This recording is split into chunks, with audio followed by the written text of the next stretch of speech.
Көптен бері көлік жаңарту бір жоспарда жүрді. Соның сәті түсіп, бүгін балаларға бір пранк аралас тосын сый жасауды жөн көрдік. Енді эмоцияны автосалонның іші емес, одан да басқа жерде шығаруға болады.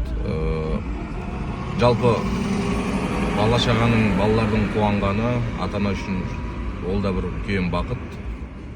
Солқа балалар бұл көлікті көрген кезде әрқайсысы әртүрлі эмоция шығаруы мүмкін. Мәселен, Әлия, Мәриям екеуі тез шығарады, Әли бар.